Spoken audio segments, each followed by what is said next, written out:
2 நாள் பயணமாக சென்னை வந்தடைந்தார் மத்திய உள்துறை அமைச்சர் அமித் ஷா. கட்சியின் புதிய மாநில தலைவர் யார் என எதிர்பார்ப்பு எழுந்துள்ள நிலையில் முக்கிய நிர்வாகிகளுடன் இன்று ஆலோசனை.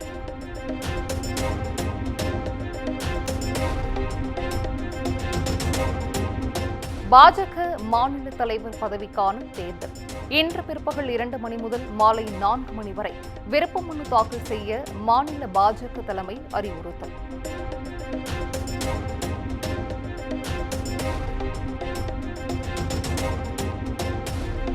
மாநில தலைவர் பதவிக்கு போட்டியிடுவதில் அண்ணாமலை நயினார் நாகேந்திரனுக்கு சிக்கல். 10 ஆண்டுகள் அடிப்படை உறுப்பினராக இருக்க வேண்டும் என்ற நிபந்தனையால் பின்னடைவு.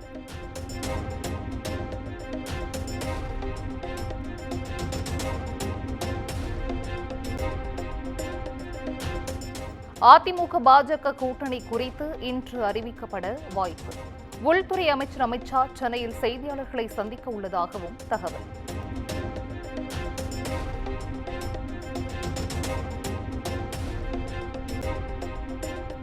மத்திய உள்துறை அமைச்சர் அமித் ஷாவை எடப்பாடி பழனிசாமி இன்று சந்திக்க உள்ளதாக தகவல். தேசிய ஜனநாயக கூட்டணி குறித்து இறுதி முடிவு எட்டப்பட வாய்ப்பு.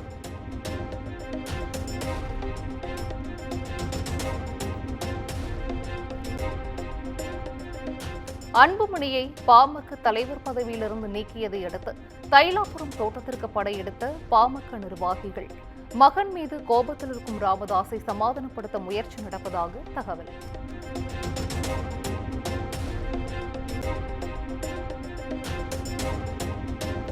தைலாபுரம் தோட்டத்தில் மகள்களுடன் 3 மணி நேரத்திற்கு மேலாக பேச்சுவார்த்தை நடத்திய பாமக தலைவர் ராமதாஸ் நீண்ட நேரமாக காத்திருந்த பொருளாளர் திலகபாமாவை சந்திக்க மறுத்ததாக தகவல்.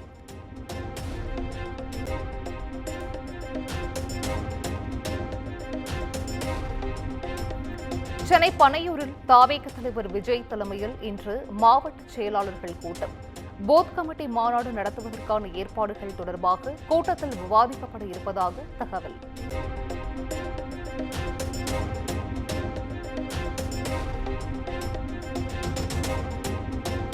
கோவை தனியார் பள்ளியில் பூ பெய்திய மாணவியை வகுப்பறைக்கு வெளியே அமர வைத்து தேர்வெழுத வைத்த விவகாரம்.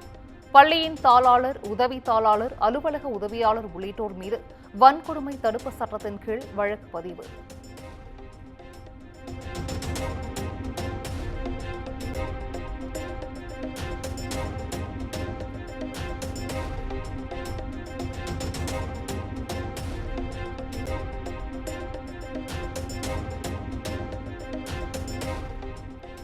நீட் விலக்கு அனைத்து கட்சி கூட்டத்தை அதிமுக புறக்கணித்த விவகாரம்.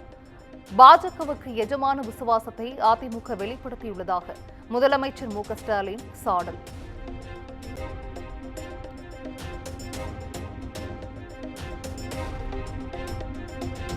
நீட் தேர்வால் உயிரை மாய்த்துக் கொண்ட மாணவர்களுக்கு அதிமுக சார்பில் அஞ்சலி.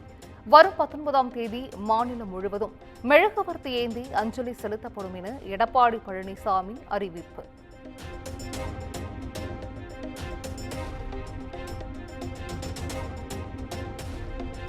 மேட்டுப்பாளையம் அருகே இருசக்கர வாகனம் மற்றும் ஆட்டோ நேருக்கு நேர் மோதிய விபத்து. 2 சிறுவர்கள் உட்பட 3 பேர் உயிரிழப்பு.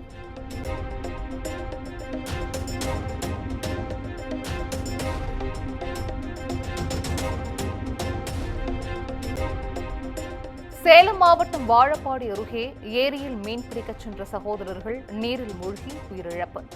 சிறுவர்களின் உடலை கைப்பற்றி போலீசார் விசாரணை.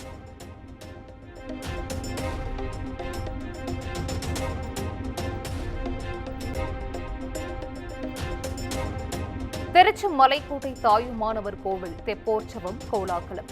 திரளான பக்தர்கள் கலந்து கொண்டு சுவாமி தரிசனம்.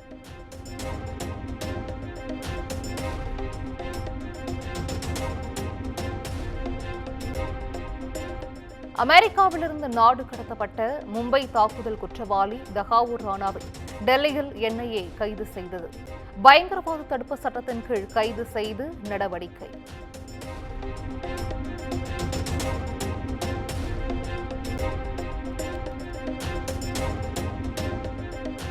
பலத்த போலீஸ் பாதுகாப்புக்கு மத்தியில் டெல்லி என்ஐஏ நீதிமன்றத்தில் ஆஜர்படுத்தப்பட்டார் தஹாவூர் ராணா. 18 நாட்கள் காவலில் எடுத்து விசாரிக்க என்ஐஏ நீதிமன்றம் அனுமதி.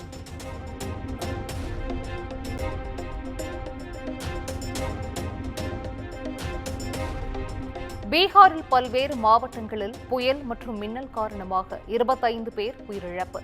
சாலைகளில் வேரோடு பெயர்ந்து விழுந்த மரங்களை அப்புறப்படுத்தும் பணி தீவிரம்.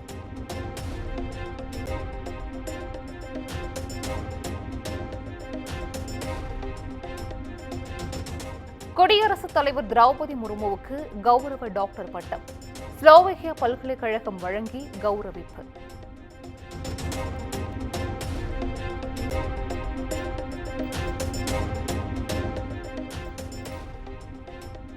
மேற்கு வங்கத்தில் 26,000 ஆசிரியர்கள் வேலை இழந்ததை கண்டித்து ஹவுராவில் இந்திய ஜனநாயக இளைஞர் கூட்டமைப்பினர் போராட்டம்.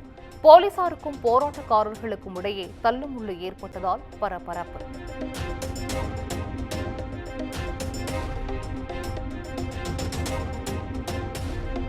உத்தரப்பிரதேசத்தில் கனமழை, வெள்ளம் மற்றும் இடி மின்னல் தாக்கி 22 பேர் உயிரிழப்பு. உயிரிழந்தவர்கள் குடும்பத்திற்கு தலா 4 லட்சம் ரூபாய் நிவாரணம் அறிவித்தது மாநில அரசு.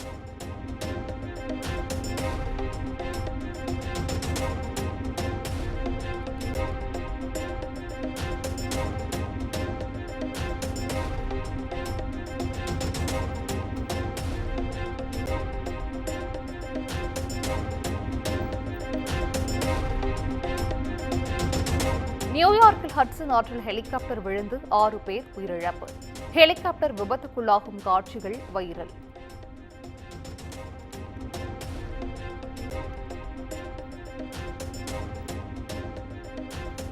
பாகிஸ்தானில் பல ஆண்டுகளாக தங்கியிருந்த 11,230 ஆப்கானி அகதிகள் நாடு கடத்தப்பட்டுள்ளனர்.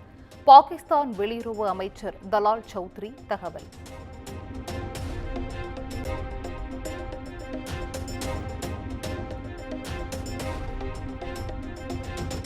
டெல்லி அணிக்கு எதிரான ஐபிஎல் கிரிக்கெட் போட்டியில் பெங்களூரு அணி தோல்வி. கேஎல் ராகுலின் அதிரடி ஆட்டத்தால் டெல்லி அணி 6 விக்கெட் வித்தியாசத்தில் அபார வெற்றி.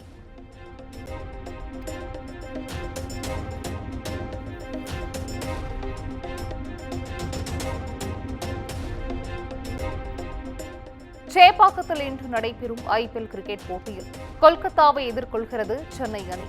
தொடர் தோல்வியிலிருந்து சென்னை அணி மீண்டு வருமா என ரசிகர்கள் எதிர்பார்ப்பு.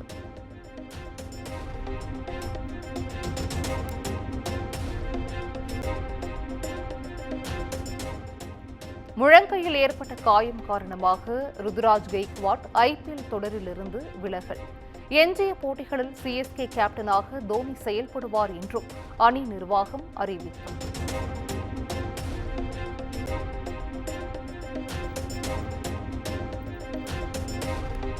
தோனி தலைமையில் சிஎஸ்கே மீண்டும் வெற்றி பாதைக்கு திரும்புமா? கேகேஆருடனான போட்டி குறித்து சிஎஸ்கே ரசிகர்களிடம் எகிரும் எதிர்பார்ப்பு.